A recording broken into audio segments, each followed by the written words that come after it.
사랑스러운 반려견을 가족으로 맞이하기 위해 큰 결심을 하셨던 적 있으신가요? 그런데 그 행복이 순식간에 악몽으로 바뀌었다면 어떨까요? 믿었던 반려견 분양업체로 인해 큰 피해를 입은 사례가 발생했다고 하는데요.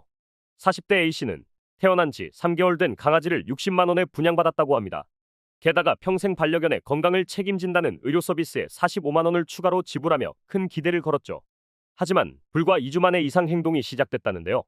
불러도 허공을 바라보며 돌아다니다 여기저기 부딪히기까지 했습니다. 전문 병원을 찾아가 확인해보니 결과는 충격적이었습니다. 선천적 질환으로 인해 시각 장애를 앓고 있다는 소견이 나온 겁니다. 수의사는 빛에 반응을 못한다며 시신경 쪽에 문제가 있다고 판단을 했는데요. 가입했던 의료 서비스 약관에 따르면 선천적 질환의 경우 환급이나 교환이 가능하다는 조항이 있었죠. A씨는 업체에 교환을 요청했습니다. 하지만 업체는 다른 강아지를 구해보겠다며 시간을 끌더니 2달 뒤엔 아예 연락이 끊긴 채 문을 닫아버린 건데요.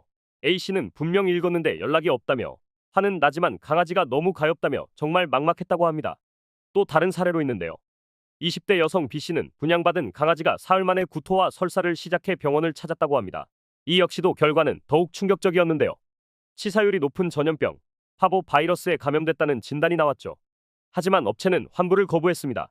이에 B씨는 건강한 아이인 줄 알고 데려왔는데 알고 보니 아픈 거였다면서 계속 아플 가능성이 있을 건데 말이 되냐며 하소연했습니다. 이처럼 반려동물 분양과 관련된 피해는 최근 3년간 900건을 넘어섰다고 합니다. 특히 선천적 질환이나 전염병으로 인한 고통스러운 사례들이 끊이질 않고 있습니다. 소비자 분쟁 해결 기준에 따르면 분양 후 15일 이내에 폐사하거나 심각한 질병이 발생하면 업체가 교환이나 환불을 해야 합니다. 심지어 15일 이후라도 선천적인 질환이라면 법적으로 분양업체에 책임을 물을 수 있습니다. 전문가들은 반려견을 분양받기 전에 반드시 계약서를 꼼꼼히 확인하고 병력과 예방접종 여부를 확인해야 한다고 조언했습니다. 또한 계약서 조항을 하나하나 확인하는 것은 기본이고 강아지의 건강 상태를 철저히 검증해야 피해를 줄일 수 있습니다. 반려동물은 단순한 소유물이 아니라 소중한 가족입니다. 분양업체의 무책임한 행태로 고통받는 사례가 더는 나오지 않도록 여러분의 관심과 행동이 필요합니다.